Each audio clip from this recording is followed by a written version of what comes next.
Почему нужно тереть нос Чехову? Не знаю, давай потрем. Вдруг что-то случится. Чао! Люди должны задавать себе неприятные вопросы, на которые ты не можешь ответить честно. Никто не может заставить тебя делать то, что ты не хочешь. Если тебе Табаков подарил еду, оторвал самое ценное от себя, оп. У меня прямо слезы потекли. Вот просто я так устал. Нет, я сказал, нет. Эта история должна закончиться здесь. Не знаю, насколько это можно рассказывать, но расскажу. Скажи, Гордеевой, скажи.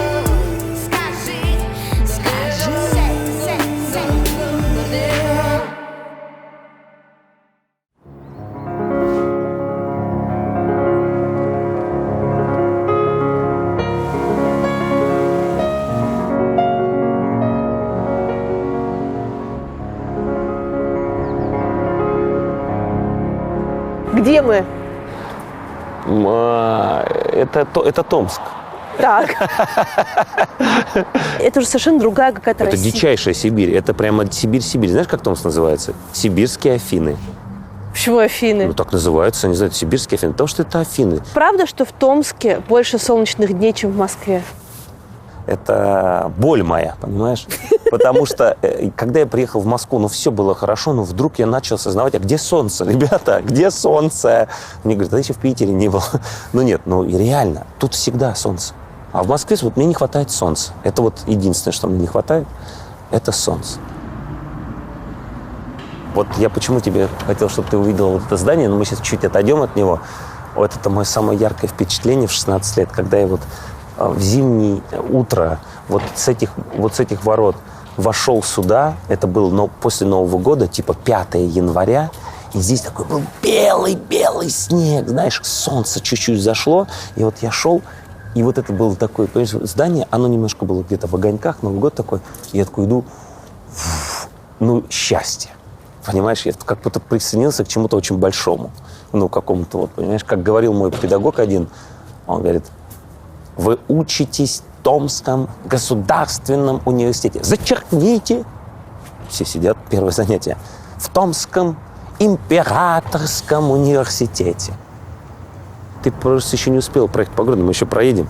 Тут, во-первых, знаменитое деревянное зодчество. Это правда, что Томск один из главных центров развития российской технологической мысли, что 100%. здесь студенты, которых вербовали, не знаю, в Силиконовую долину? Да, это я тебе сейчас рассказываю. Значит, вот в конце 90-х годов реально, вот здесь находится ТУСУР.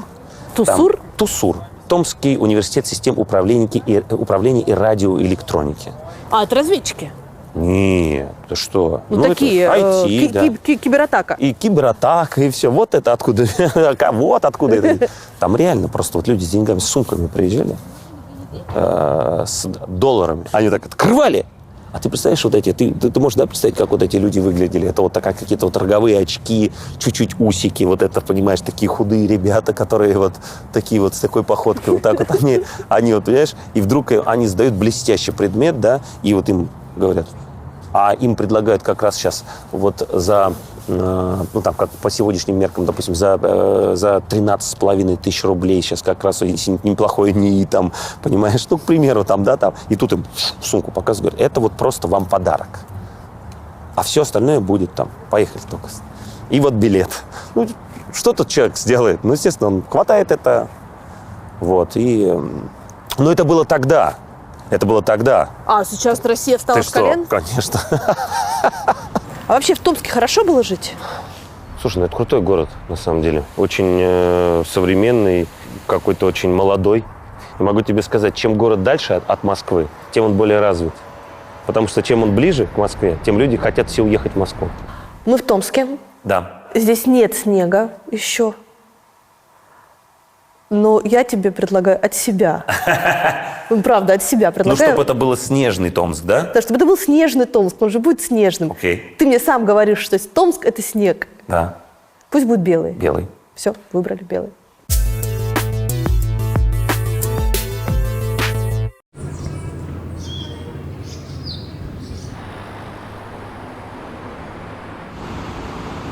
Это супер красота. Да, это Белый дом. Давай с этого начнем. Это Белый дом. Я получал здесь награду. Ты почетный гражданин города Томск. Yes. Вот. Слева от нас мы сейчас видим, как он сейчас называется, 7-й арбитражный апелляционный суд. Это бывшее здание ЮКОСа. Это там, где ЮКОСа. последнее было Да. свободное выступление Ходорковского перед арестом. Ну, я не знаю, там вот в этом или нет, но вот я помню, я помню, когда из окон выбрасывали бумагу, и туда вбегали маски-шоу. Это я помню. И там у Ходорковского брала его последнее на свободе интервью великая журналистка города Томска Юлия Мучник. Юлия Из очень ныне хорошо покойной знаю. телекомпании ТВ-2. Да, вот ТВ-2 была крутая компания очень. Ну и вот Славянский базар. Это здание. Откуда есть и пошла слава семьи Бурковских Да. в городе Томске. Да, то есть это было совсем по-другому. Это был, вот, грубо говоря, отец тогда был просто строителем, который занимался постройкой там внутри они делали. И женщина, которая директор была этого места, сказала: Владимир, ну вот, может, чуть там заберете подвал? Он сделал вот здесь вот в подвале. Сейчас ресторан находится как бы вот на первом и втором этаже. Нет, это был другие. А это в подвале был первый ресторан «Славянский базар». Это 90-е годы. Это все... Вот написано маленьким незаметным шрифтом «Славянский базар», видишь? Да, вот, кстати, осталось, понимаешь, же «Славянский базар». Представь, 90-е годы. Все, что происходит в Томске, происходит там. Все бандосы, все разборки, все стрелки. Все бандосы. Я друг всех бандосов, они мне, естественно, все говорят: Андрей, как это, понимаешь, что-то там, ну, отец держал нейтралитет, что называется. Да Он, ладно, ну, как можно? А как? Вот так, это 90-е годы, он сражался и так далее, там, закрывал где-то двери, дружил и не дружил. Но его все любили, пойми, это было крутое место. И он был, ну, он и есть, и он все-таки настоящий мужик, понимаешь? Это всегда же чувствуется. А в 90-е дети, когда их родители становились предпринимателями, у них было две стратегии поведения. Одна — ужасно этим гордиться, а другая — ужасно этого стесняться. Потому что все-таки в советском понимании торговля — это было не очень что-то хорошее. Вообще такого не было. А ты гордился или ты стеснялся? Я вообще, честно говоря, даже не понимал. Честно тебе говорю, ну вот у меня отец занимался каким-то там, ну вот начал заниматься ресторанным бизнесом. Я гордился то, что он и вообще вся наша семья, они очень крутые рестораторы. Отец просто, ты не представляешь, То есть как... для ресторатора в то время, когда еще слова такого нету. Да. Я боюсь ошибаться, но он точно был председателем рестораторов России. Он был тренером сборной России по кулинарному искусству. Ты что, по-моему, даже сейчас. Обалдеть. Ну ты что? Этот ресторан, лучший ресторан, ресторан «Вечный зов», лучший ресторан СНГ какого-то года, там, я не знаю. Это мамин ресторан. Ну да, вот эта вещь. А сейчас у отца ресторан в Новосибирске. Пап, привет, что-то мы про тебя говорим, никак не... у него, он получил каннскую ветвь по ресторанному международному. Да ладно? Папенхаус, конечно, ты что? Понимаешь, я всегда очень большую делаю, как сказать, оговорку, потому что это было все-таки детство, я же не могу реально воспринимать. Ну, да, то есть я как бы с той позиции. И он тогда придумал тогда... есть такой пир, знаешь, пир, это в Москве проходит, в гостином дворе. Приезжают рестораторы со всей России. И вот он заявил себя, знаешь как, там обязательно такое участие, там кроме отдельных таких конкурсов, есть еще стол. Ты презентуешь стол. Так. И там у тебя официант рассказывает, вот он сделал стол вдовы такой-то. Он любил как-то называть, он все время такие названия у него. Вдовы такой-то. Все было в формах гробиков. Вот гробики, и там лежали какие-то эти. Но это грандиозно, понимаешь? Еда, соответственно, была такая же. И он как бы заявил о себе. В 2009 году Кэрол Грейдер вместе с Элизабет Блэкберн и Джеком Шостаком получили Нобелевскую премию по физиологии и медицине за открытие теломеразы, фермента, играющего ключевую роль в старении человека и развитии рака. История Кэрол удивительная. В детстве у Грейдер были большие проблемы из-за дислексии, и в школе ее даже переводили в классы для отстающих. Дело в том, что Кэрол Грейдер было очень тяжело читать даже по слогам, и она старалась запомнить целиком слово и его написание. В годы юности будущего Нобелевского лауреата об этом еще не было широко известно, но времена меняются, и теперь мы знаем, что для детей с дислексией аудиокниги – это самый удобный формат чтения. Именно поэтому сервис аудиокниг Storytel активно сотрудничает с Ассоциацией родителей детей с дислексией. Вообще, аудиокниги – идеальный формат для тех, кто любит читать, но у кого нет возможности замереть с книгой. Прослушивание аудиокниг в Storytel можно совместить с повседневными делами. А в библиотеке аудиосервиса больше 170 тысяч книг от художественной классики до научной литературы, подкастов, лекций и книг на английском. Я, например, люблю научную литературу, но ее бывает трудно читать, а слушать гораздо проще. Моя настоящая любовь – краткая история времени Стивена Хокинга. Иногда даже переслушиваю некоторые моменты. А еще я скачала и собираюсь послушать «Происхождение видов путем естественного отбора» Чарльза Дарвина. Это книга, о которой все слышали, но никто толком ее не читал. Для чтения с детьми в Storytel тоже огромная подборка.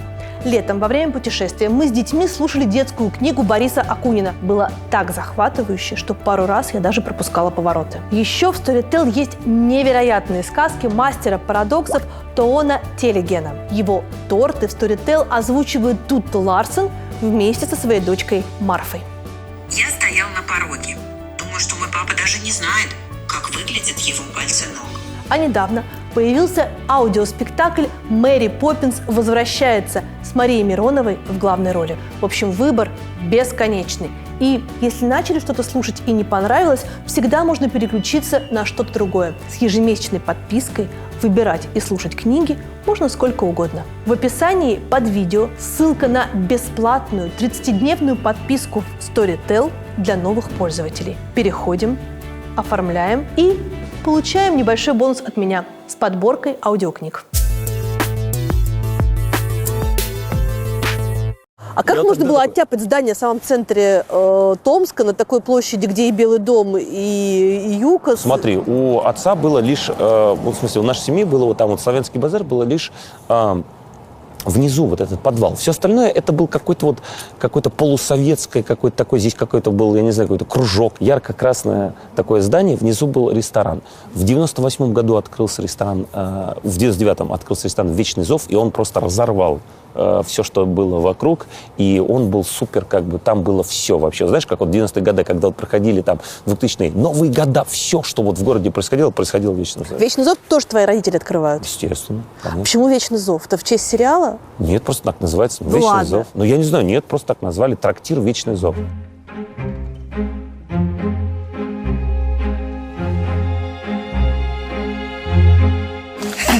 Я Люся. А Люся? Да, я Люся, Людмила Ивановна. Люся. Как вам пришла в голову идея назвать ресторан «Вечный зов»? Ну, это тогда мы с мужем, я еще замужем была тогда. Так. Да, и мы в 99-м году «Вечный зов» назвали. Ну, все так скептически так это. Почему «Вечный зов»-то? Не знаю, чтобы звал все время. И все приходят и говорят, «Вечный зов» это что, зовет все время? Да, зовет. Тяжело быть ресторатором в Томске? Да я уже 22 года работаю. Я мединститут закончила, а потом, чтобы меня муж взял туда, администратором взял, я ушла из медицины. Я пошла в наш университет, закончила высшую школу бизнеса, финансы и кредит, чтобы меня мой муж взял на работу, чтобы я умела на калькуляторе считать. Я пришла, потом при Британской академии курсы закончила, полгода я училась. И вот я 22 года в ресторане работаю. А отжать у вас не пытались этот бизнес? Все-таки это 90-е. Я воевала с бандитами всеми. Со всеми тогда... Вы воевали с бандитами? Да. Я не пускала, например, если приходили в спортивной одежде. И я помню, один такой у нас известный парень был. Я говорю, нет, я вас не пропущу, я администратором. Такая, нет. А потом он подходит к Бурковскому и говорит, слушай, администратор такая какая-то... Ты ее как-то успокой. Ну, никто не знал, что его жена. Он говорит, да пускай работает, у нее дети, деньги нужны. Как так вышло, что именно в ваш ресторан пришел Путин с Меркель? Ну, все к нам ходят, все правительство ходит. К нам ходило всегда. Страшно было принимать такого парня? Нет. Я репетировала неделю, мы репетировали, ходили. Там Василий такой был, он говорит, так. Я говорю, так, я иду. А потом, когда Путин навстречу мне подошел, мы поздоровались, Людмила. Я говорю, проходите. А потом мы фотографируемся, я стою, а он небольшой, я ему за локоть так А мне начальник охраны говорит, да отстань-ка от него. Я так разволновалась. Как так получилось, что вообще Сибирь, и в частности Томск, это одни из самых свободных мест в России? Ну вот, наверное, из-за того, что здесь очень много университетов. И очень много молодых людей, которые всегда очень трезво мыслят. Вот. И вообще он такой, ну, всегда был такой своенравный и свободный город. Всегда. Но вот здесь было ТВ-2, который разгромили город. Смирился с этим?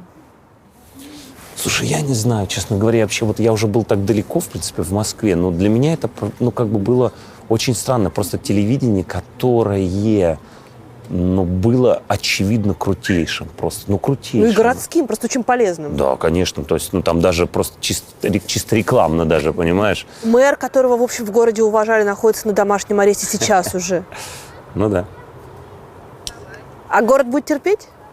Но, конечно, это не смешно, но всех 3 последних мэров посадили. Было за что? Это как я могу это судить? Я скажу, как, Ну, город-то лучше как знает говорит всегда. Владимир Владимирович Путин, это будет разбираться следственные органы. Это вот Томский государственный университет, 4-й корпус. Я надеюсь, что мы куда-то с тобой все-таки дойдем до главного корпуса. Да там, где твоя жизнь ошибочно началась. Гениально, вот так сейчас скажешь. Там где-то в деканате. А поступить-то трудно было? Слушай, ну крутые экзамены. Или ты по блату поступал? Не-не-не. Ну ладно. Слушай, ты знаешь, это такая история. Я пришел к родителям, сказал, мама, это было мне даже 15, наверное, лет 16. Типа, я буду поступать в театральный, в Новосибирск. Мне сказали, ты что, сошел с ума, что ли? Мама. Типа, ну, получи нормальную работу, потом делай, что хочешь. Мы его просто заставили идти на юрфак, ну, чтобы у него образование было. А в актеры вы прям вообще... Нет, он сказал, что пойду в Новосибирск. У него припадок был, как в Новосибирск мой сыну едет. Я просто жила в общежитии, я заканчивала мединститут, я жила в общежитии. Я не насладилась, просто я не хотела его отпускать. И он поступил на юрфак. Это сейчас, вот я бы по-другому уже размышляла. А тогда вот так. А вы сейчас в городе кто вы больше? Вы больше хозяйка Вечного Зова или вы больше мама Андрея Бурковского? Нет, я хозяйка Вечного Зова, а как-то я никому не говорю, что Андрей мой сын. Да? Я не хвастаюсь. Просто у нас в ресторане, вот там, где мы с Путиным встречались, и Андрей там стоит, и все говорят, это же вот Андрей Бурковский. Это, а вон мать его. А кто это с Андреем Бурковским и мама Да. его? Нет, она говорит так, она мне всегда, она говорит, ей что-то спрашивают, она говорит, я вообще понятия не имею, мы с ним вообще не созваниваемся. А получается, что ты всех обманул? Так, как-то. Ну, то есть ты такой сказал, что я получу профессию, хорошо, да, мамы договорились, а сам пошел учиться и сразу сбежал в КВН. Угу. Слушай, я 1 сентября уже выступал на сцене здесь. То есть все мои однокурсники, они пошли в зал, как нормальные люди, и смотрели, а мы на сцене уже выступали. И ты, получается, ни одного дня нормально не учился? Нет, учился, конечно, учился. Вот прямо вот нормально я учился прямо, ну 1,5 года. Это было так смешно, знаешь, там, я до сих пор помню такие вещи, типа, пока сдавали конституционное право, там, да, там, человек отвечает на вопрос, он говорит, нет, почему? А вы что, не знаете, вчера изменилось там тут. Ну, типа, там, какие-то законы, знаешь, там, типа. В тот момент ты верил, что станешь артистом? Слушай, ну, честно говоря, да я и сейчас особо не верю. Да нет, ну, ты пойми, наверное, ты же тоже не из Москвы, тоже чувствовал когда-то такие вещи. Вот, допустим, первый раз, когда вот мы снялись в программе «Даешь молодежь», и после первого суперудачного сезона, да, мы уже стояли в новогоднюю ночь. И нас пригласили на премию GQ. Так. Я помню до сих пор, вот, и я не знал, куда деться. Все равно ты не можешь даже сопоставить, ну вот такой, как, назовем это, гламурный мир какой-то, да. А это очень странно, потому что у нас в Ростове мы к Москве наоборот относились.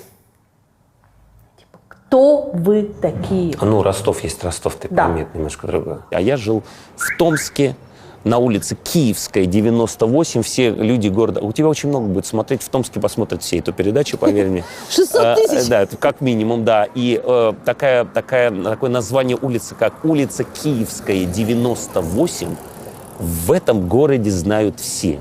Что это? Это была моя квартира, которая была напротив первого открывшегося большого клуба. И это был клуб «Факел». И мы были в этом клубе каждый день.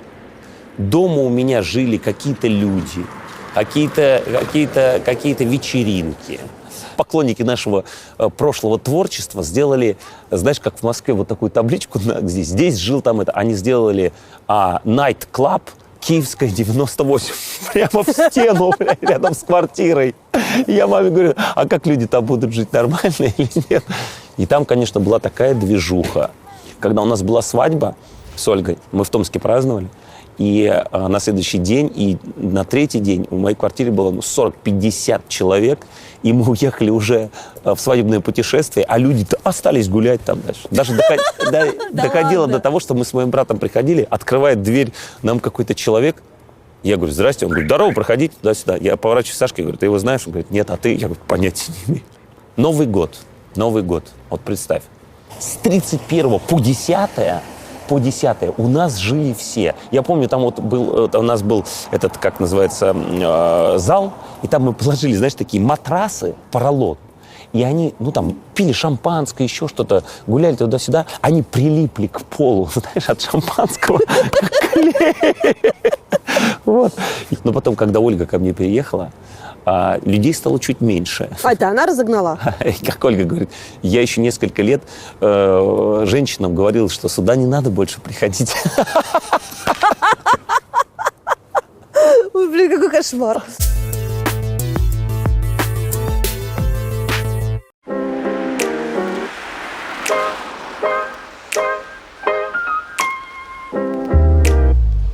Москва, Мясницкая улица, а это известный на весь мир дом французского архитектора Ле Корбюзье. Сейчас здесь Росстат и Росфинмониторинг, а прежде находился знаменитый офис Центра Союза, первый open space СССР. В 1928 году Всероссийское общество гражданских инженеров объявило открытый международный конкурс на лучший архитектурный проект для Центра Союза. Победил лаконичный и функциональный проект Ле Корбюзье. Свою концепцию Корбюзье построил вокруг принципа циркуляции. Вся конструкция держится на бетонном каркасе с продольным окном, что освобождает окна от точек опоры и позволяет воздуху и свету свободно циркулировать в течение дня. Тот же принцип действует в отношении людей. Они могут свободно перемещаться по зданию. Ле Корбюзье считается пионером мирового архитектурного модернизма и функционализма. Принципы и идеи свободных форм здания Центра Союза были растиражированы его последователями по всему миру. В новом ноутбуке-трансформере от HP модели Envy X360 свободные формы тоже имеют особое значение. Петля с поворотом на 360 градусов позволяет выбрать удобное положение для просмотра любых изображений, а экран с диагональю 15,6 дюймов можно разворачивать практически во всех ракурсах и использовать стилус, если это необходимо. В этом ноутбуке все продумано. Цельный металлический корпус, который прослужит очень долго, и батарея, выдерживающая до 11,5 часов автономной работы. HP Envy X360 оптимален для тех, кому необходимо постоянно быть на связи и иметь производительное устройство для работы. Здесь очень мощный процессор от AMD Ryzen 7 с графическим адаптером AMD Radeon и яркий экран с очень тонкими рамками, обеспечивающими точную цветопередачу. Весит ноутбук всего 2 килограмма, очень удобно носить с собой. Ну и еще несколько полезных функций. Шторка камеры и специальная кнопка отключения микрофона гарантируют приватность. А порт Super Speed USB Type-C со скоростью передачи данных 10 гигабит в секунду устроен так, чтобы не беспокоиться о правильном положении разъема. Еще HP добавили функцию «Активное шумоподавление». При разговоре онлайн будет слышно только ваш голос.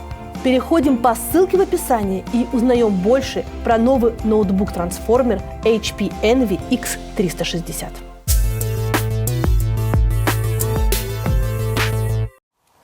Ты познакомился со своей женой в поезде. Да. Как это было? Мы ехали из Томска в Абакан на «Золотой оскал» назывался. Это Господи. «Золотой оскал» — это театральный фестиваль вот этих вот театров эстрадных миниатюр. И мы ехали в поезде, что-то, может быть, какие-то спиртные напитки даже, возможно, распивали. И мой друг пришел и сказал: слушай, в соседнем вагоне прикольные тёлки. Это цитата.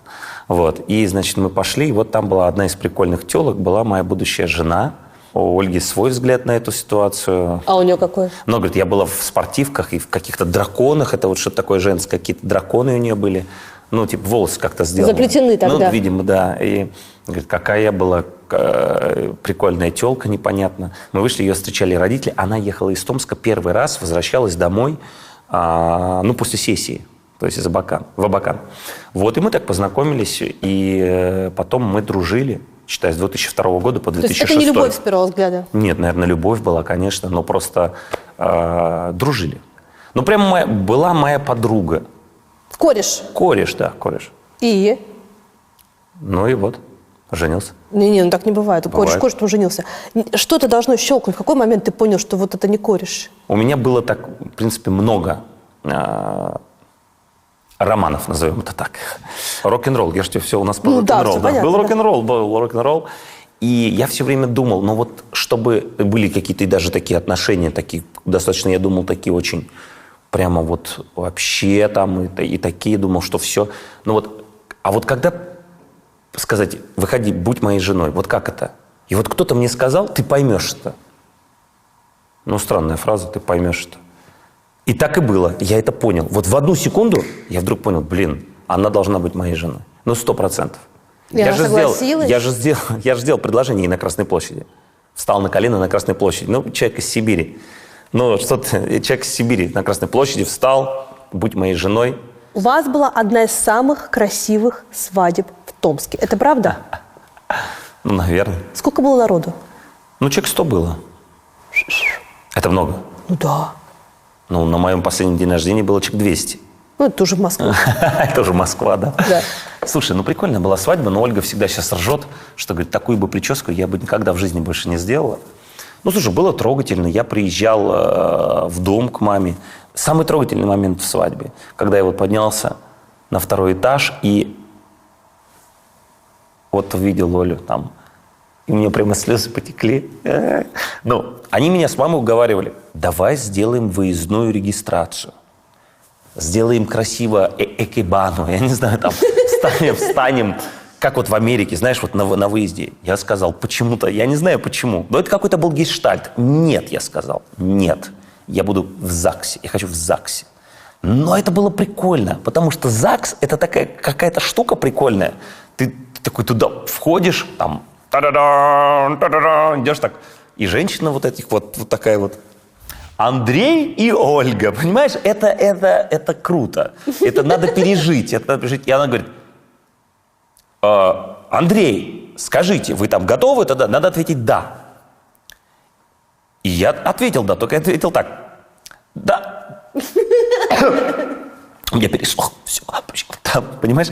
И это все равно, это такие эмоции, как бы ты на всю жизнь это запоминаешь. Слушай, ну свадьба была просто фантастическая, потому что сначала был такой первый день, ну такой официальный, знаешь, там мы на этих лимузинах ездили туда-сюда, везде там. А на следующий день у нас был второй день, был такой за городом, в Томи.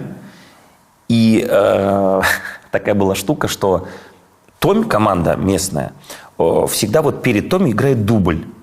И дубль играл вот на том поле, который был в метре от нашей свадьбы. И вся свадьба вместе с гармонистом пошла... гармонист был. Да. Такой у нас был моя. один чувак, такой он прикольный, очень приехал. И гармонист вместе со всей свадьбой болел за Томи. А мой друг из Москвы, один продюсер, он прям зашел, но он настолько был уже в таком ситуации, и он же как продюсер. И один тренер команды думал, что это тренер той команды, а этот тренер думал, что той. И он прямо на поле, он руководил. Сюда, беги, прямо на поле зашел. Какой. Это грандиозно было просто. Твоим свидетелем на свадьбе был твой брат. Угу. Почему? Он был мой лучший друг. Какая у вас разница в возрасте? 1 и 3 года. Это совсем близко. Угу. Твой брат погиб. Угу. Как это случилось? Он профессионально катался на... Ну, как профессионально, то есть он как Ну, профессионально. 10 лет он катался на сноуборде, я катался 5. В очередной раз мы поехали на курорт, называется Шерегеш. Ну, ты, наверное, знаешь, что это такое в Кемеровской области. Было Рождество, 7 января, и 8 мы должны были поехать обратно домой, чтобы справлять Рождество. И мы пошли, нас почему-то потянуло пойти утром вдвоем, никого не было, никто не пошел. Сказали, не, сегодня не пойдем, если вы хотите, идите. Мы вдвоем, огромная толпа, поперлись туда на гору, что-то разговаривали про какие-то планы, как это обычно бывает, знаешь. Ну и все, и поехали вниз. У меня отлетело. Ну, такое не бывает, у меня отлетело. Штука там прямо сломалась. Как это возможно? Крепление, что ли? Типа крепление, да, на сноуборде. Я сказал, Сашка так как бы отъехал, я сказал, блин, мне сломалось, сейчас я сделаю. И он говорит, да, я тебя жду. Я говорю, да едь, я сейчас доеду. И он как бы вот так вот съехал, я закрепил, и я как бы раз, его нету. Ну, то есть я как бы поехал дальше, там смотрю, и вот он как бы поехал на этом. Подъемник. На подъемнике поехал. Я говорю, ну, что без меня-то поехал? Ну, это, конечно, не он был. Ну, просто я поехал опять туда, опять его нету, да что ж такое-то, я опять все съехал, не могу, ну, естественно, нервничаю. Звоню, не берет трубку. Я думаю, ну, в машине, наверное, оставил. Пошел в машину, посмотрел. В машине нет телефона. Звоню. Понять ничего не могу. И взял трубку человек, там, он его нашел. Как это случилось, непонятно, но, скорее всего, очень вообще, как сказать, прозаично и невозможно, что называется. Он ехал на сноуборде, его подкинуло на большой скорости, подкинуло как-то ветром, там, он в шлеме, то есть он же очень ответственно к этому относился, как бы, и он вот о такую вот тоненькую какое-то дерево основанием черепа ударился и умер мгновенно. Я даже, особо так тяжело не помню, там, как бы, как там это было, но вот так, в сухом остатке, как бы, тебе говорю. Это правда, что это совершенно перевернуло тебя и изменило? Ну, то, что я на следующий год поступил в школу-студию, ну, наверное. Ну, что жизнь одна, и нужно жить ее так, как ты. Ну, знаешь, там вот какие-то есть моменты, там люди про Великую Отечественную войну там говорят, там, знаешь, там, и я такой говорю, да это неправильно, там, артист играет, там, типа, плачет, там, умирает, там, и так далее. Я говорю, да это фигня все. Ни один тебе человек так не будет рассказывать. Человек, который прошел что-то страшное, он рассказывает об этом спокойно, очень аккуратно, чтобы случайно эмоция не проскочила.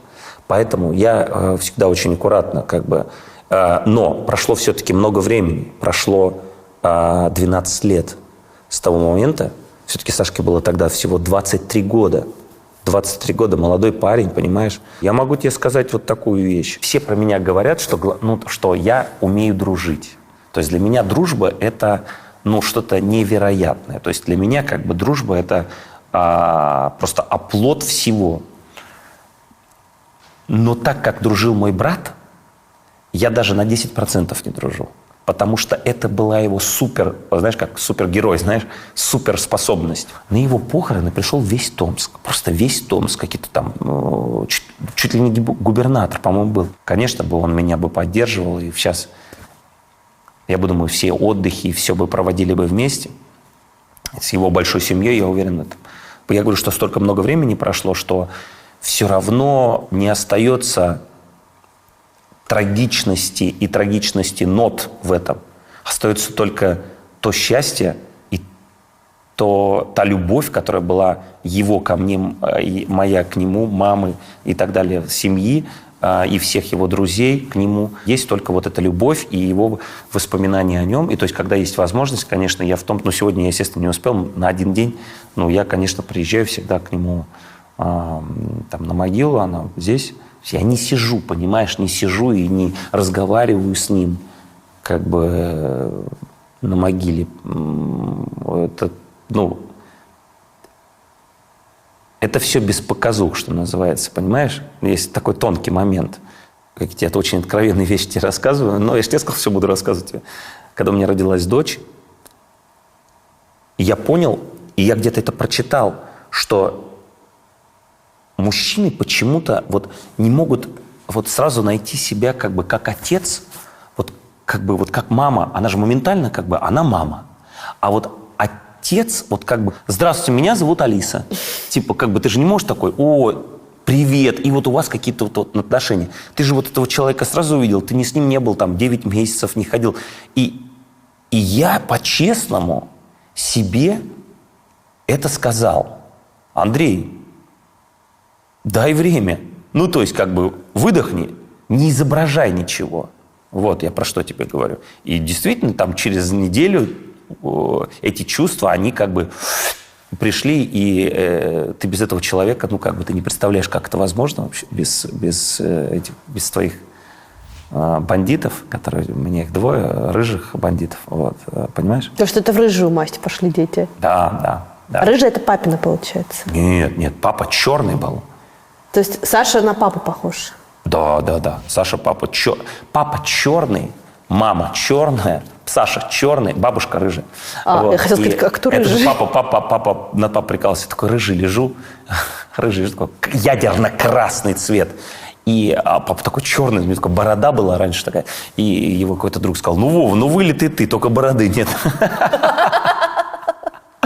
Понимаешь? У твоей мамы в доме комната Саши практически без изменений? Вообще без изменений. Вообще без изменений? Да. Ее это раздавило? Безмерно благодарен своей жене, которая осталась в Томске. Да. Да, осталась в Томске и прожила с моей мамой полгода. И когда готовился к медиатору, роль-то сложная. Там, я понимаю, о чем ты говоришь, там есть момент... Да, и я вот очень с ней на эту тему поговорил. На эту тему поговорил, очень поговорил. Там у твоего героя есть сестра, которая умерла, но там есть нюанс, который отличает эти истории. Да, ну, естественно, да. И есть но мама... там вот есть, есть такой момент, когда я ей говорил, типа, что стала ли ты жестче? Конечно. Вот возвращаясь к моему брату, могу тебе сказать одну вещь, что сказали мои друзья. Они сказали так. Мы в этот момент как будто стали взрослыми. Знаешь? Вот просто так. И ты такой раз, и другой. Ты уже не ребенок. Детство кончилось. Смотри, это вот Антон Павлович Чехов в Томске глазами пьяного мужика. То есть снизу, видишь? То есть снизу, видишь, это большие ноги, то есть он снизу как бы смотрит. Вот здесь написано, смотри. Глубокая признательность семье Акатаева, семье Бурковского ВГ. Так. Это мой отец. Вот. Я очень рад, что здесь именно на память Чехова, а я работаю в театре, Московском художественном театре имени Чехова, стоит все-таки имя нашей семьи. Это очень круто, понимаешь? То есть ваша семья дала денег на этот памятник? Да, они сделали это. И папа всегда говорил эту интересную историю, это Чехов же писал. Он же писал, какой отвратный городишко про Томск. Единственное, что ему понравилось, это еда в Славянском базаре. Да ну блин! Это серьезно, я тебе серьезно говорю. Поэтому отец все время очень любил творчество Антона Павловича. Ну, я уж шучу, конечно. Но, по-моему, прикольный памятник. Почему нужно тереть нос Чехова? Не знаю, давай потрем. Вдруг что-то случится. А вдруг что-то плохое случится? Нет, ну хорошее, перестань. Только хорошее. Это же Чехов. Я не буду тереть. Почему? Ну, вдруг он рассердится. Это место, которое ты помнишь очень хорошо, как я поняла. Да, слушай, это вот задний вход, можно так сказать, задний вход в Центр культуры ТГУ. То есть здесь вы проводили времени больше, чем в аудиториях все-таки, по-честному? 100%. Юридический институт.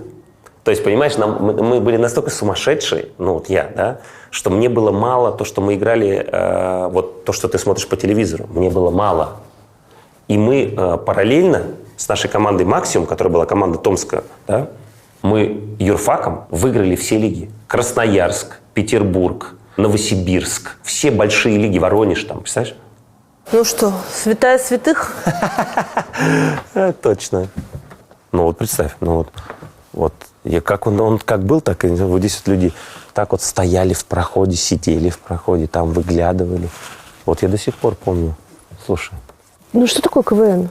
Ну, если так романтично отвечать, то это состояние души реально человека. Просто ты пойми, тогда это было супер актуально, супер как-то... Это было движение. Движение. Это как мультики. Вот тебе мой ответ. в воскресенье в 12:00 «Утиные истории». Пожалуйста. В понедельник не будет. Будет воскресенье в 12:00. А в 12:30 Чип и Дейл. Пожалуйста, садись. Нет, подожди, я тебе про одно Смотри. спрашиваю, ты мне про другое А я отвечаешь. тебе на это же отвечаю. Это было, как бы ты в воскресенье садился и смотрел КВН. И это было вот так, вот и все. Потом появилось то, сё, 5-е, 25-е, 35-е, и уже это немножко другое. Но Вот и сам всё. КВН превратился в большую индустрию Ну, окей, конечно. развлечений. И за каждой командой стоит куча людей и денег. Так кроме КВН еще 150 проектов Ну, появилось. это, может быть, и не так уж и плохо. Это хорошо. А чего тебе не хватало вот в этой вот, юмористической стезе, в КВНе? Люди же этим занимаются, в общем, всю жизнь. Почему ты все-таки соскочил и пошел в школу-студию МХАТ очень взрослым человеком? Ну, как очень взрослым. Ну, ладно. Во-первых, мне всегда 5 лет. Я считаю, люди должны задавать себе неприятные вопросы, на которые ты не можешь ответить честно. Ну, вот ты задаешь себе вопрос. Например? Тогда я задал себе. Ты можешь быть артистом, сниматься в кино? Как отвечают себе 99,9,9,9% говорят, ну, конечно. Потому что мы не можем, нам стрёмно себе какие-то такие раны раздирать. А я ответил, нет, не могу, плохой артист. Ну и ладно, и хорошо, я остался в КВНе. Так нет, так надо же, грубо говоря, идти за своей мечтой, да, типа того. И поэтому надо что делать? Все-таки поступить в театральный вуз. Поддержала меня 4 человека, как я всегда говорю. Это мама моя, которая чувствовала, видимо, вину за то, что не отпустила меня в 16 лет. Моя жена. Игорь Верник. Игоряша, мой товарищ любимый, привет тебе, дорогой. И Александр Васильевич Масляков, который всегда говорил, что КВН, и это его плюс, КВН, что это не профессиональная игра, это самодеятельность. И в этом ее главный плюс. Легенда гласит, что ты в Москву прибыл не на каком-нибудь самолете, А на чем? а на поезде. Почему?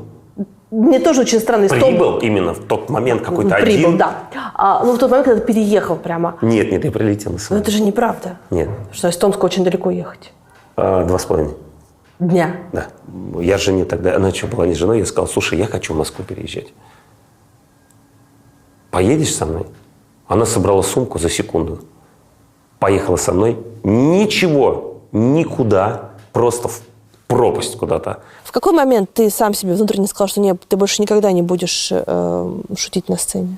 Но вот мы подобрались, на самом деле, к самому важному моменту. Вот ты говоришь, а как ты так в процессе интервью? Я же тоже постигаю себя через тебя. Это вот и есть самый момент, когда вот такая есть фраза, мне это сказал один американский оператор про фильм, помнишь, был «Во все тяжкие». Помнишь? Да. И он объявил, шоураннер проекта объявил, что в пятом сезоне история закончится. Там сошли с ума люди. Вы чего? Этот проект только взлетает. А он говорил одну фразу, все время повторял. Эта история должна закончиться здесь. То есть надо заканчивать. Надо уметь и радоваться тому, что ты заканчиваешь. Вот как только ты переступаешь через эту черту, ты умираешь. И вот когда я понял, что это надо заканчивать, я закончил. И все. На меня обижались, на меня не разговаривали со мной. Я один раз только поехал, когда я репетировал тогда «Мушкетеров» в художественном театре с Костей. И ребята мне сказали, надо ехать, просто это такая игра, она бывает раз там в жизни, там этот Кубок чемпионов, там какой-то, просто, такое впервые было. Мы из Сочи с Мишей, и уездный город, что-то такое, я не помню там. Вот, я говорю, не поеду. Ребята уже отчаялись. И они мне прислали вот эти былины, которые мы с Мишкой делали. И вот тогда был выдающийся текст, они мне его прислали, и я прям на репетиции вот так его прочитал. Костя умирал от смеха, потом я друзьям своим прочитал, все тоже смеялись. Я думаю, это, по-моему, смешно. Вот, но я сказал, я приеду вот на этот номер. И я учил в самолете, летел туда. И у меня даже не было репетиции. То есть это впервые в КВН, когда я вообще ни одной... Я просто приехал на игру. То есть я просто вышел, как это Александр Васильевич доверился, и это было очень круто. И я тогда тоже, мне было так прикольно, потому что ты уже когда в театре работаешь, и ты вдруг попадаешь в такую ситуацию, когда каждое твое слово, оно настолько, вот здесь и сейчас имеется в виду, что оно настолько актуально, что люди аж там подпрыгивали, знаешь, когда вот там вот, ну вот это было так круто. Я такой, Помнишь этот монолог? нет, ну я так вот уже там не помню, но там, ты не помнишь, Не этот номер, помню. когда там про Мутко было там, и сказал, и Мутко поднялся и сказал, там, помню, ну да. вот это ты чего там, ну это же просто было там похороны зала были, ты что? И поднялся на бой против нечисти. Самый сильный в бою и лингвистике. Богатырь федерального уровня. Сам Мутко наш. Виталий Леонтьевич. Это было настолько круто, так была там реакция, просто она, и это так, это в театре такого нет. Ну то есть, потому что там все равно все по-другому. Это такая интересная очень вещь. Ну и после этого, даже после этого можно было сказать, интересно. Нет. Также и вот во всем, понимаешь, и у меня вот так вот с проектами, я заканчиваю проекты, говорю там, нет, это дальше нельзя. Смотришь ли ты сейчас КВН? Нет. А Comedy Club? Нет. Ходишь ли ты на стендапы? Стендапы смотрю иногда, но нет. Почему? Ну, мне не смешно. Ну, блин, могу так сказать просто? Ну, не смешно. Можешь. Слушай, Ну, не смешно, приятно. я не смотрю комедии, ты знаешь? А вообще? Вообще, мне не А ты нравится. Ди Каприо как смотрел? Это не комедия. Ну, хорошо, это трагикомедия, Но но там это же местами другое. смешно. Нет, это разные вещи. Есть комедия, а есть трагикомедия. Трагикомедия – это вот... Ты смотрел фильм «Шучу»? Нет. С Ди Каприо, говорю, с Джим Керри. Ты знаешь, нет, не смотрел. Посмотри. «Маску» смотрел, «Шучу» не смотрел. Не-не, «Шучу» – это трагикомический сериал, где он играет самого известного, там, грубо говоря, в мире человека, с которым все люди, все человечество выросло, потому что он уже 20 лет показывает кукольный спектакль.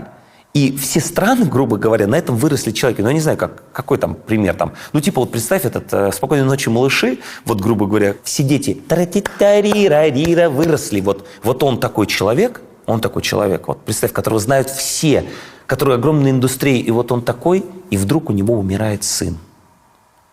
И вот мы застаем вот этого человека, вот первая серия, когда вот у него умирает сын, и он не понимает, как дальше существовать в этой детской ситуации. И это настолько грустно и настолько смешно. Просто для меня это такой топ вообще просто. Ну, это похоже, кстати, на самом деле, на Ди Каприо, на самом деле. Ну, по жанру. Длинный очень путь с 2006 года, и во время этого пути ты совершенно изменился, ты стал другим человеком, совершенно другая карьера, другой город, другие обстоятельства и такой большой взлет. В этот момент обычно браки ломаются. Ну, видишь, не сломался. Зачем? Не было моментов, когда тебе казалось, что Были. ты уже улетел, стартанул куда-то? Куда? Ну, куда-то туда. А ей казалось, что ты куда-то улетел, стартанул и как... Слушай, ну были разные моменты. Ты чего? Были, всякие разные моменты.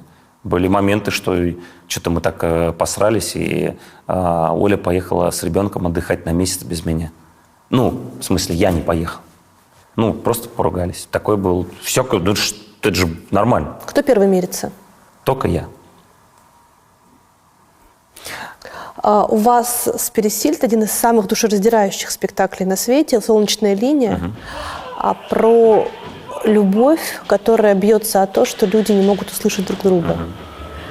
Сколько там ты привнес своего? Да это вообще просто так круто написано, понимаешь? Это пьеса Вырыпаева. Да. Ну, слушай, это, знаешь, на премьере очень мне понравился человек, подошел, сказал: так нельзя. Я говорю: что? Ты просто показал меня. Так нельзя. Слушай, Рожаков же все время сидит в зале. Всегда? Всегда. Ну, он выходит в начале, говорит, типа, правила игры и садится в зал. И у него, миллион этих подсмотренных эмоций пар, которые смотрят, понимаешь, когда мужик ха-ха-ха-ха, а женщина сидит и плачет просто. И она ему с точки говорит: ты видишь? Да ничего ты не понимаешь, что, понимаешь, такие А Оля вещи. смотрела? Смотрел, И конечно. что она сказала? Да нет, а что ты скажешь? Это прекрасный спектакль. Блестящий. Да, но все-таки я убеждена, что в этом спектакле, помимо пьесы, очень много личных ваших, твоих и Юлиных эмоций. И Витиных, возможно, тоже, Рыжакова. Ну, естественно, мы же вроде артисты. Этот спектакль, так бывает не всегда.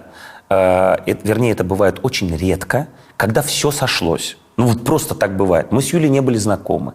Ну, так, шапошно, да. Рыжаков почему-то вдруг подумал, что он должен сделать эту пьесу со мной и Юлей. Не зная Юлю, со мной-то он мой мастер. И он говорит, вот есть такая вот идея сделать спектакль. Я говорю, что за пьеса? Он говорит, ты не знаешь. Я говорю, пришли прочитать. Он говорит, нет, я прочитаю ее сам. А кто партнерша? Он говорит, Юлия Пересильд. Я говорю, она очень хорошая артистка. Он ее ни разу не видел на сцене. Не видел ни одного фильма с ней. А почему он сказал Пересильд? Он видел ее на вручении «Золотой маски». Она вручала «Золотую маску», вела клоун. Она там клоунессой была. И он поймал ее энергетику, но он мою-то энергетику знал, и он нас собрал в школе-студии и прочитал эту пьесу. Мы ржали, мы плакали, я обалдел, какой материал просто. И мы такие, блин, как круто. Он говорит, соберемся 5-6 дней, потом разойдемся, и потом через полгода будем репетировать. Ну окей, мы вот так вот что-то почитали, туда-сюда опять там. Блин, как лихо. Да, понимаешь, да. И потом вдруг я поехал, я был, либо в Италии, там, либо в Испании, я уж не помню. Я выучил текст, и вдруг мне сообщают, что репетировать мы будем только 30 дней. Все, больше не будет, точно, 30 дней, и все. И вот мы собрались, и все совпало. Но это крутой спектакль. Он тебя изменил? Он для нас, для всех был вот как бы большой ступенькой и для меня, и для Юли, и для Рыжакова.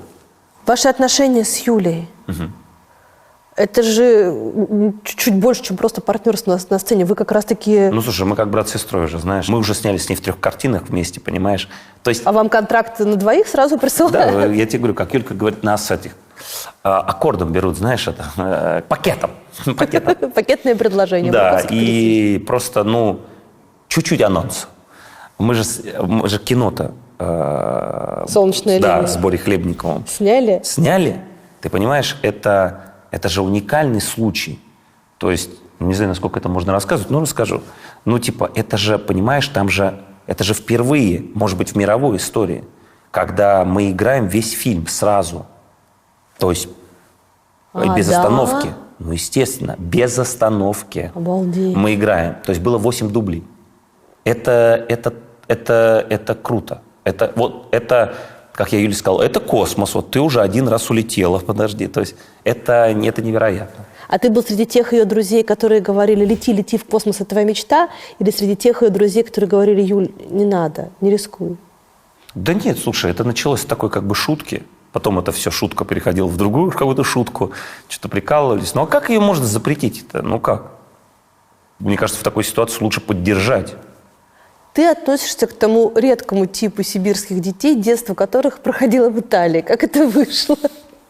В те года, это какой-то 94-93 год, что типа надо помочь детям вот этой вот ужасной России, которая умирает, которую только что Союз развалился, там вообще все это. И зашли такие люди и как бы вот предложили по обмену поехать сначала в Англию. И на следующий год они опять предложили, я там был один, а вот здесь мы поехали уже с братом в Италию. И попали к одной прекрасной семье. Семье Маркезини. Рези, Валерио, Микеле и Николя. 2 детей, Микеле и Николя. И Рези, Тереза и Валерио. Это была семья профессора, доктора Маркезини. Хозяина всех аптек на озере Гарда.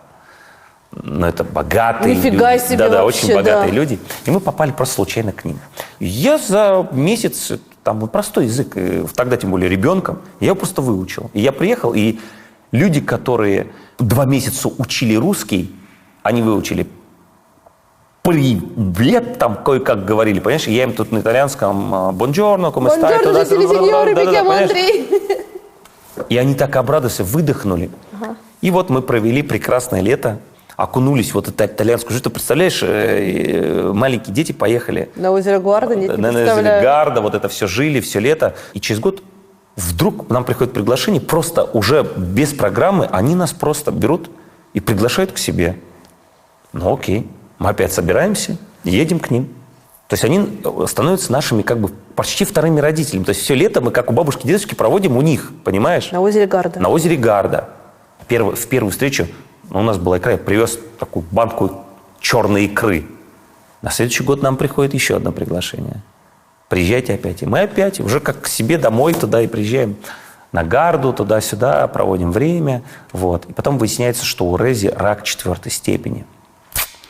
И мы провели лето, приехали, она написала нам письмо маме, туда-сюда.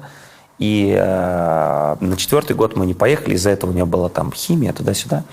И тут нам было уже 13-14 лет, мне там, Сашке было меньше, и, естественно, уже не до Рези. Уже девчонки, как-то там уже что-то другое, и как-то вот это все ушло. Это все... Ну, прикольные были времена, туда-сюда, и все это было там... И как А там... с Рези-то что? Мы потеряли... Ну, я тебе рассказываю. Мы потеряли... Я волнуюсь. Мы потеряли контакт. Потеряли контакт. Все. 19-й год. Мы поехали в нашу любимую Италию уже сами, с семьей, на Форте. И нам нужно было поехать к моим друзьям там в Мюнхен. И мы, значит, сели на машину, поехали в Мюнхен и возвращаемся назад. Едем. И едем. Я по другой дороге поехал и свернул на Гарду. И еду, и Оле моей рассказываю. Вот это вот здесь детство, туда-сюда, там. Вот здесь там Рези-то. Она говорит, поворачивай. Я говорю, Оль, прошло 23 года. Какой поворачивай? Ты о чем говоришь? Она говорит, я сейчас просто сяду за руль и поверну сама. Поворачивай. И я подъезжаю к этому дому. Ну, ты же знаешь, в Италии ничего не меняется.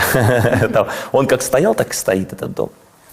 Озеро Гарда, прям первая линия. И, значит, звоню, никого нету. Я говорю, естественно, никого нету, потому что, понятно, естественно, как это. Он говорит, ты же говоришь, что там были аптеки.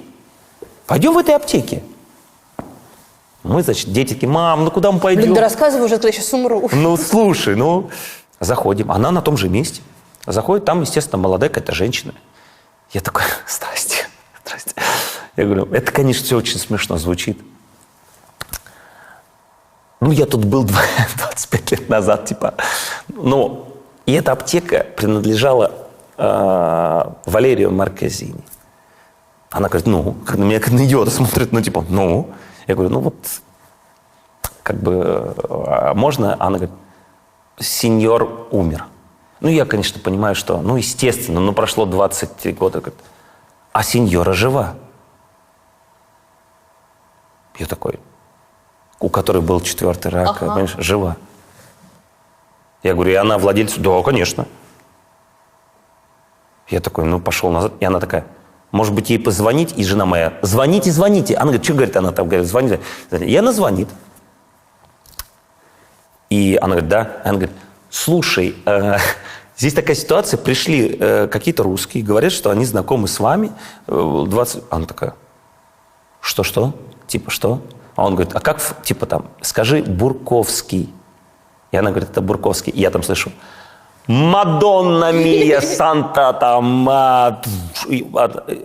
Она в Вероне делает прическу. Ей 88 лет. Она уехала в Верону на машине, делает прическу. И она Санта. Я слышу только, она одно спрашивает. Он с семьей? Она говорит,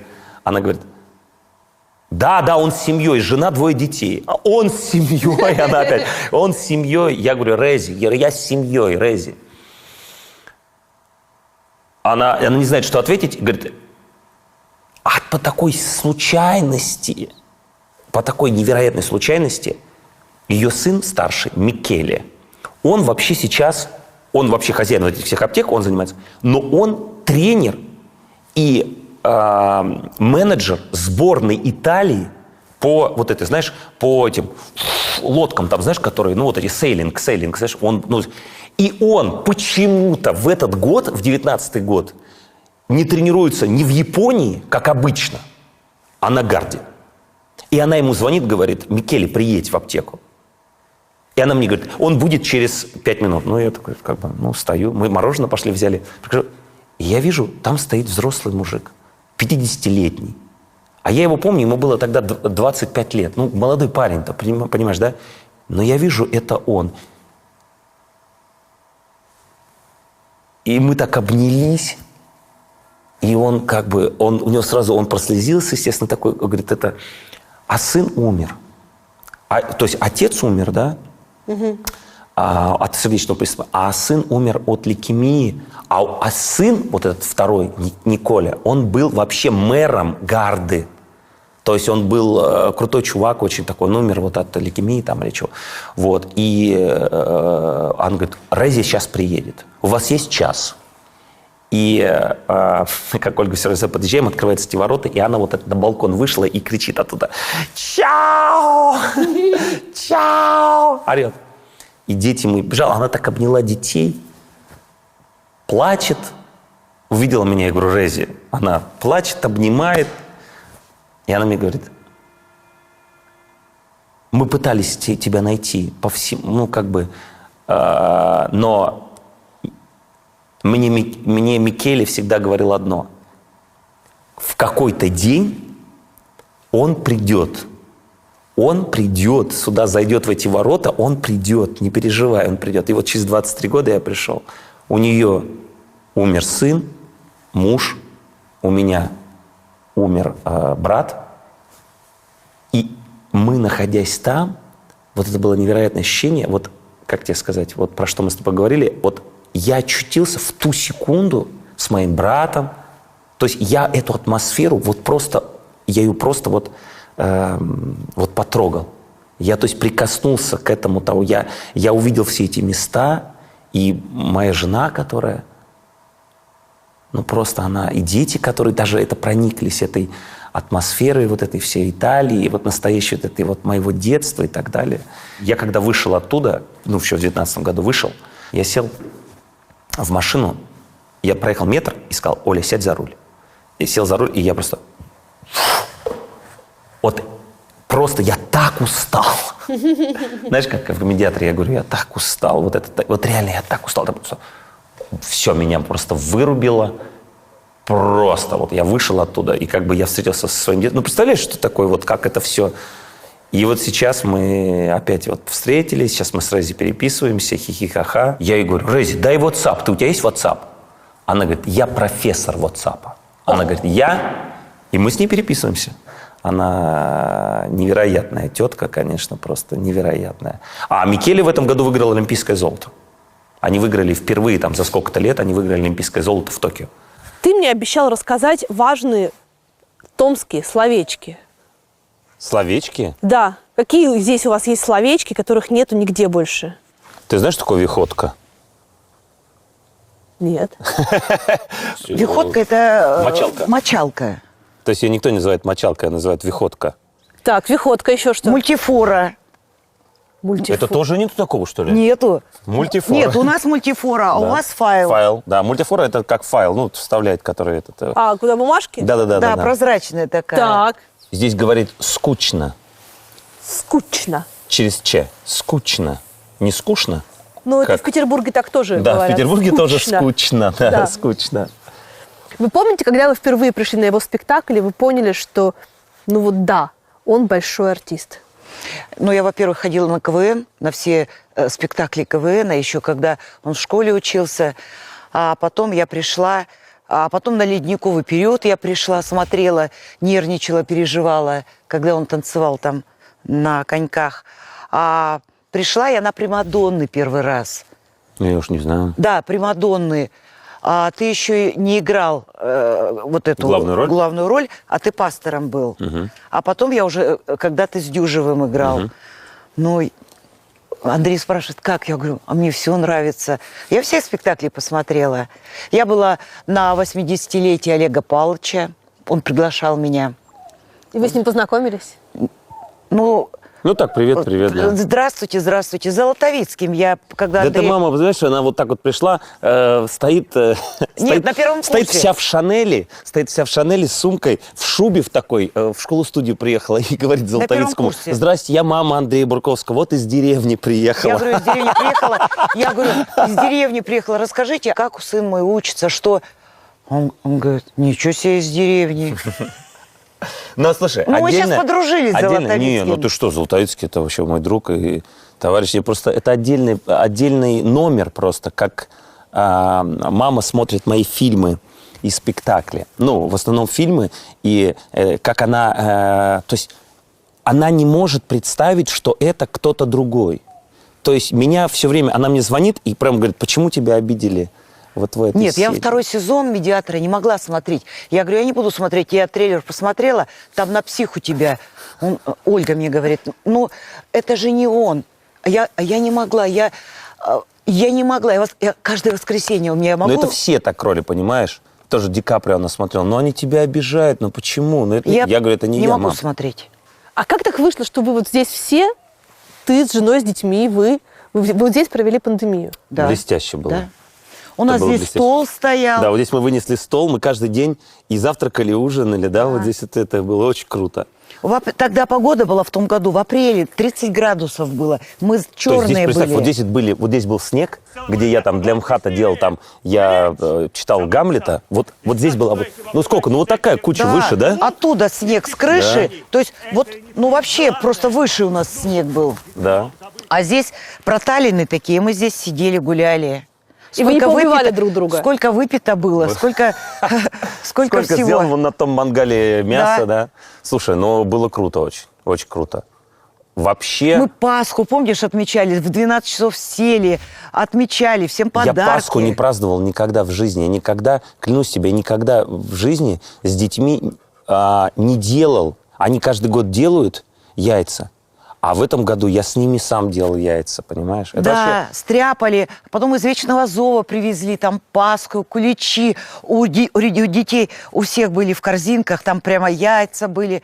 Ну, потом приехали, мы ждали, так есть хотели, помнишь, 12. Все, началось там это служение, мы сели за стол. И часов до 5 отмечали, наверное, да?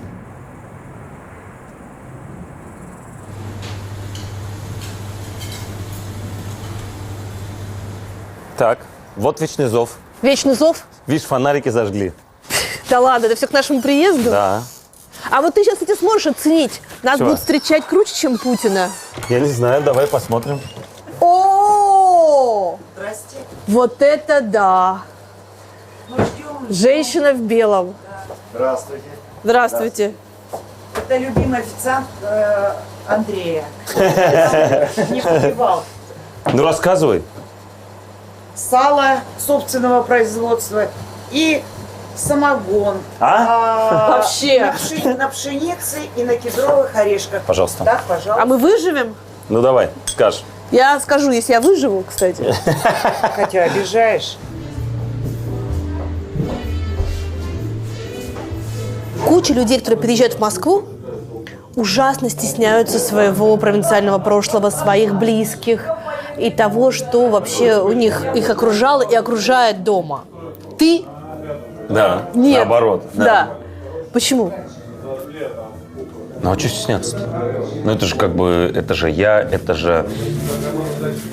Тост, который я говорю всегда моему другу Игорю Вернику. Я говорю, Игорь, я всегда говорю, Игорь, ты знаешь, я вот на тебя смотрю и понимаю, что, оказывается, в Москве есть тоже хорошие люди. Хорошо, поддерживаю. Ты привык к успеху, к тому, что на тебя смотрят? Я как бы вот очень аккуратно отношусь к успеху, что ли. Как бы я иду дальше, что называется. В Америке так говорят, ты знаешь, говорят, что ты хорош настолько, насколько хороша твоя последняя работа. Это очень важно. Поэтому у меня каждая работа всегда очень сложная. То есть я всегда с удивлением и с радостью, и вот просто вот так вот смотрю на артистов, которые вот входят в новую работу, и вот сразу получается. И я такой думаю, блин, какое счастье. Вот просто у меня не получается сразу никогда. Мне про тебя говорили, что ты очень много раз репетируешь. Да, я репетирую реально. Да. Ты боишься ошибиться? Нет, это просто легкость. Ты пойми, что да, там живинка существует, такое-сякое, но это все обман. Важен только, что за тип. А как только я нахожу человека, тут мне уже даже репетировать не надо. Тут я могу сразу играть хоть хоть час. А у тебя нет таких стыдных ролей?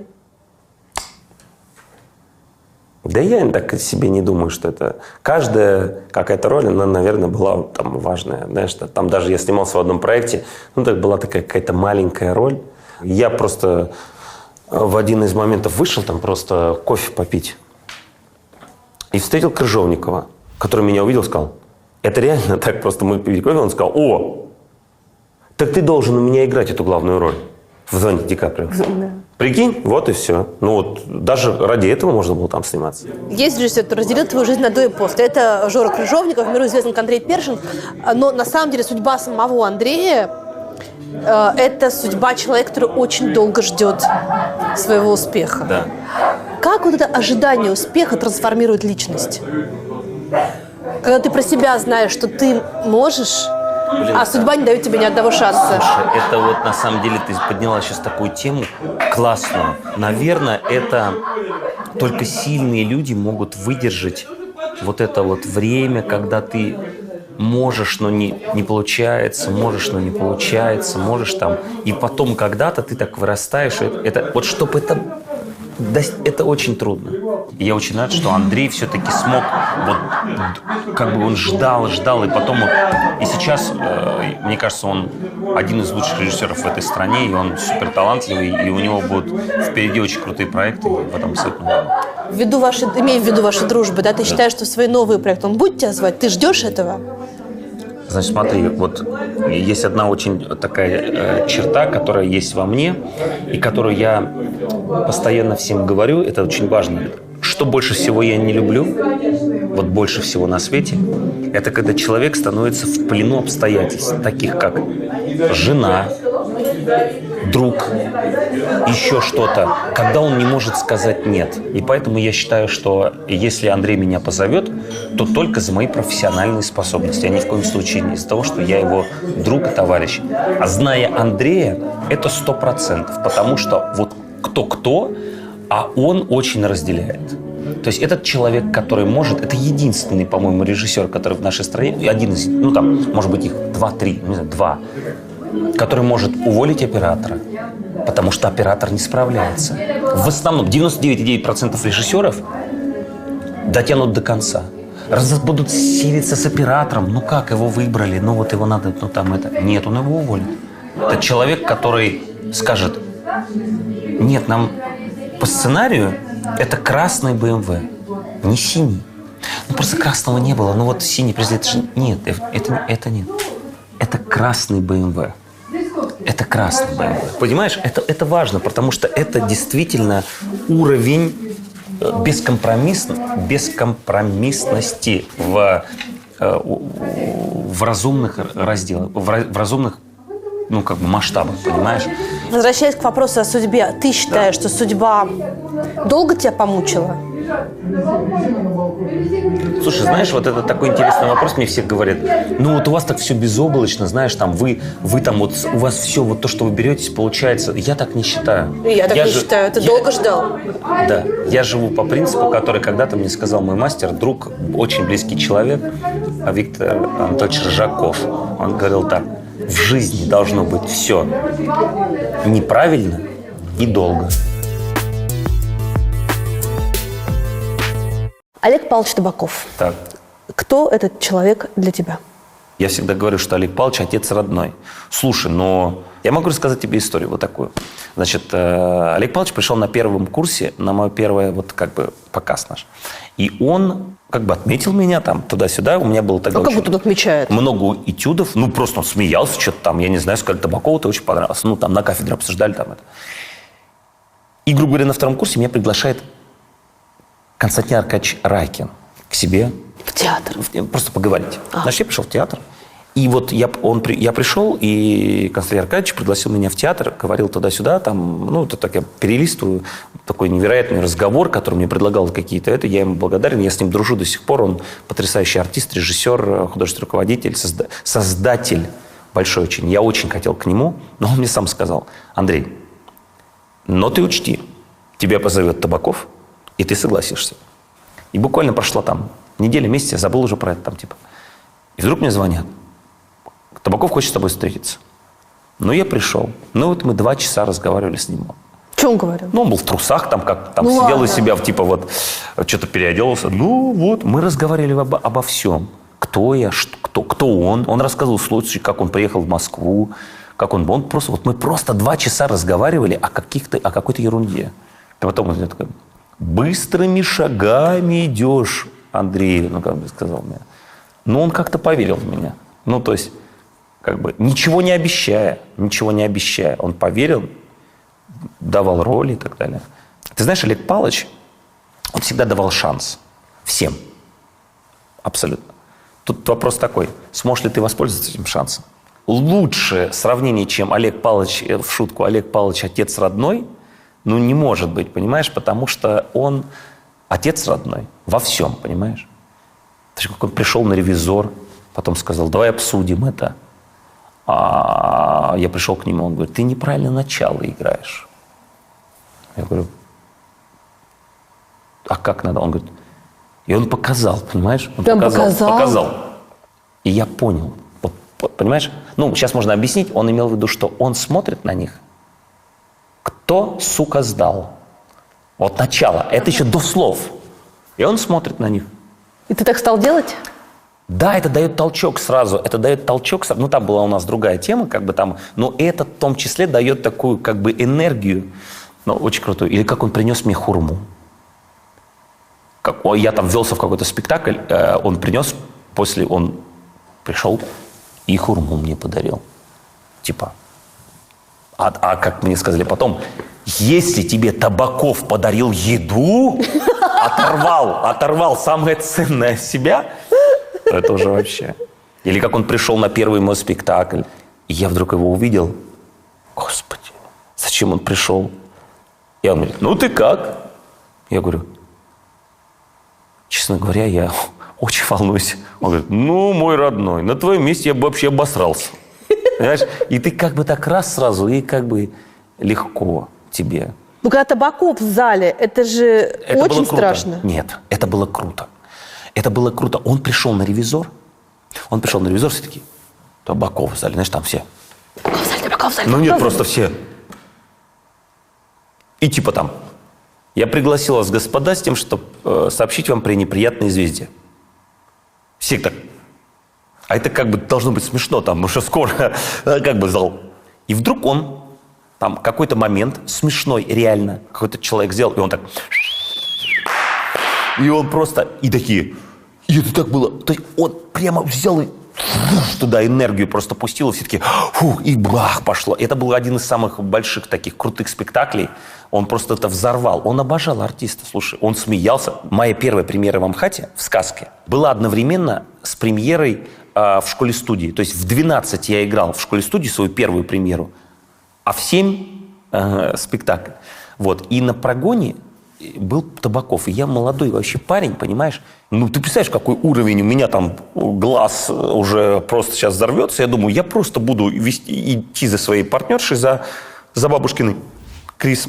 И я, значит, просто буду делать. И вдруг я что-то сделал, и вдруг из зала какой-то смех его. И это такую тебе просто энергию такую дает. Но никогда не говорил. Очно. Хорошо. Никогда. Никому. Но режиссеров он хвалил всегда. Ты знаешь, что он первое сделал, когда пришел в театр? Он сказал: надо положить в туалет бумагу туалетную.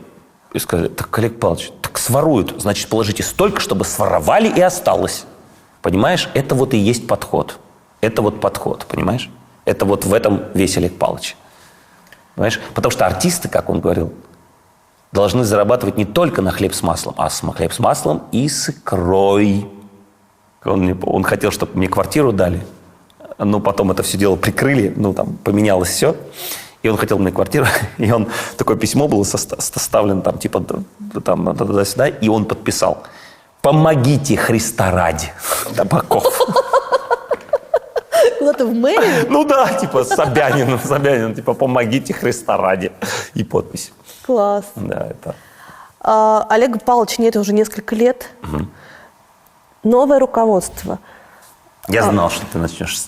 Ну, я должна это Так. спросить, да? Потому что слухи о том, что происходит в театре, уже перестали быть слухами. Закрыто огромное количество, большое количество спектаклей. Люди уходят из театра. И это не только об артистах речь. И есть какое-то ощущение того, что это не стало не новым домом, но уже перестало быть прежним домом. Как ты, человек, который служит в Амхате, себя чувствуешь? Ну, я не люблю это слово «служит». Ну, служит, так говорят. Ну, в Амхате так говорят. Не, так не говорят. Ладно, Я так не работаю. говорю. Работаю, да. Служить – это чуть-чуть другая какая-то ситуация. Вот. Слушай, ну вот могу тебе сказать одну вещь. Вот чем отличает МХАТ? Это плохо или хорошо, это я не знаю. Ты сама суди. Но вот как бы не прикольно выносить ссор из избы. Вы знаешь, не прикольно. Но он уже сам вынес. Он вынесся, да, но смотри, какая ситуация. Как я считаю, сравнивать смысла нет. Нет, согласна. Нет, то есть это утопия. Понимаешь, как можно сравнить это? То есть это просто...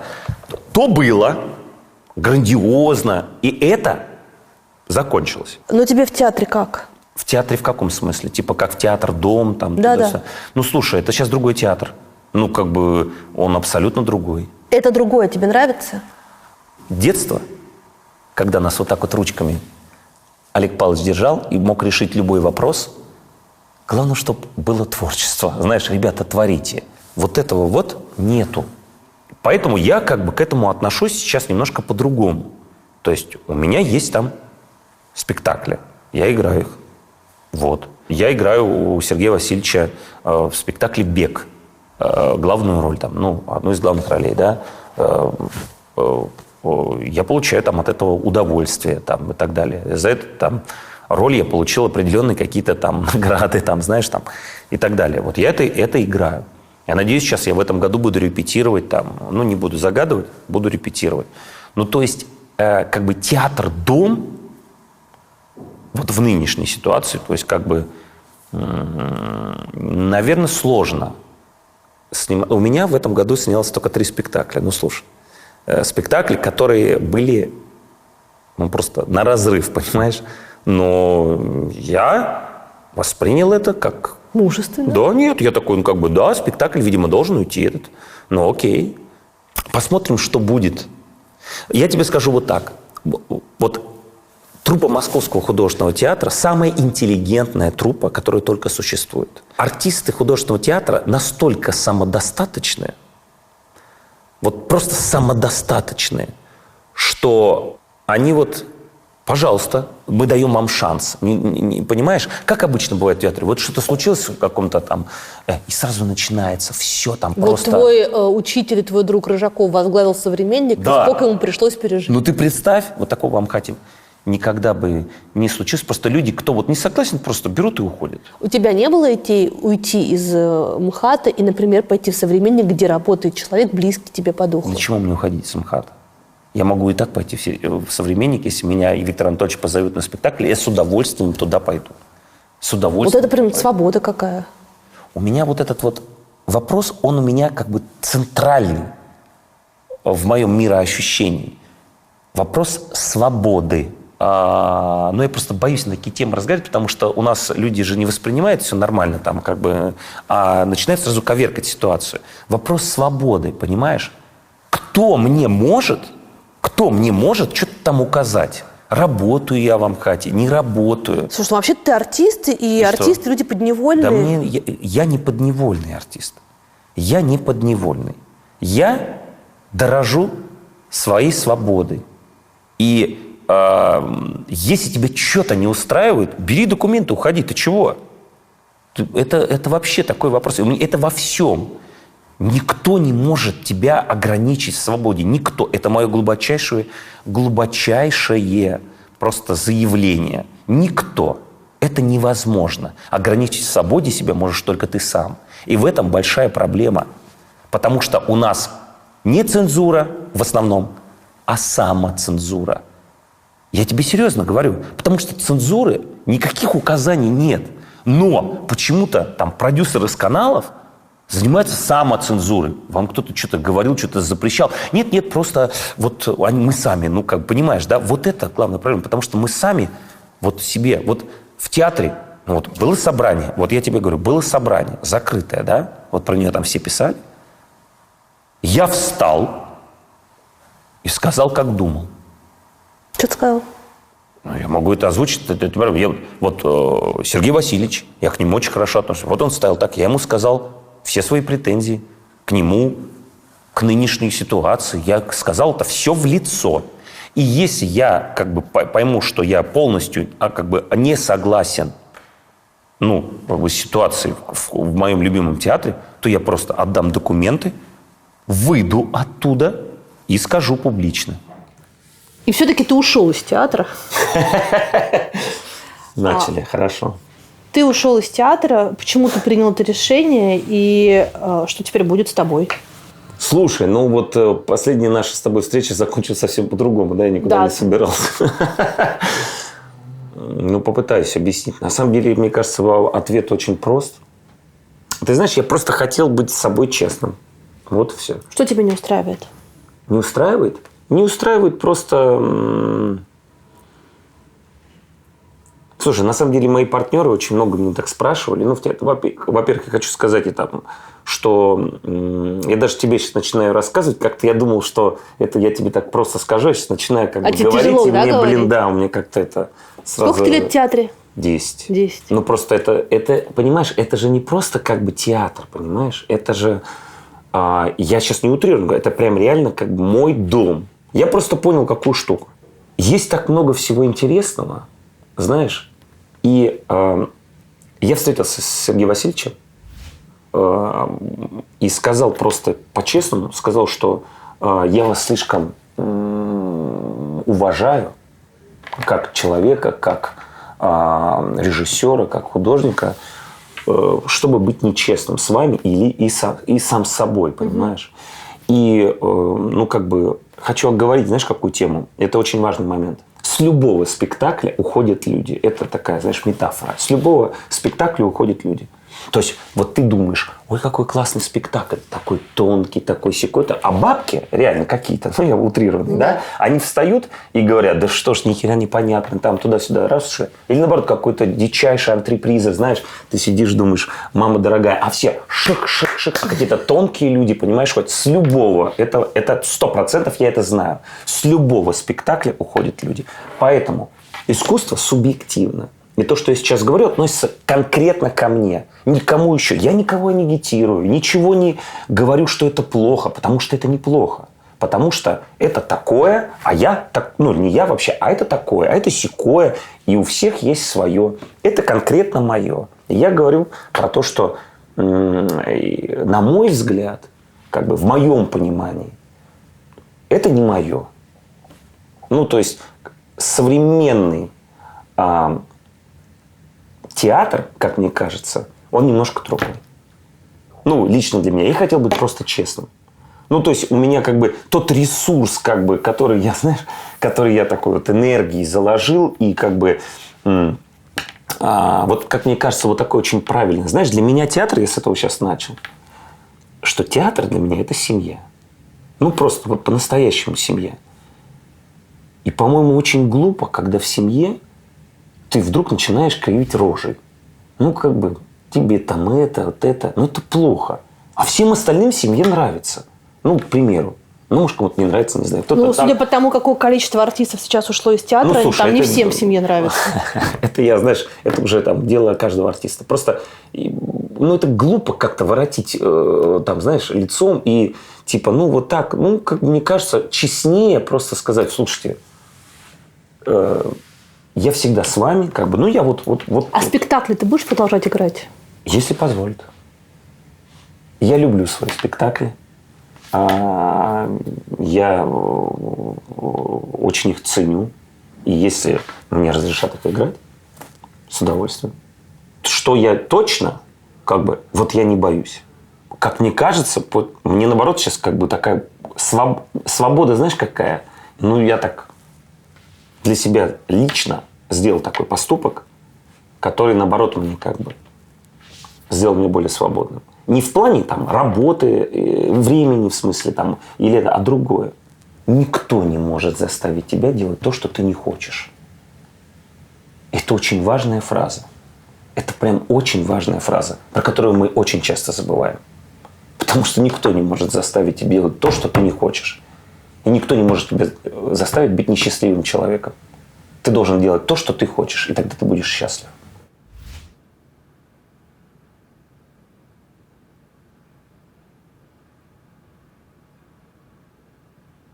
А чем на самом деле мужчины отличаются от женщин? Я тебя обожаю, просто потому что это...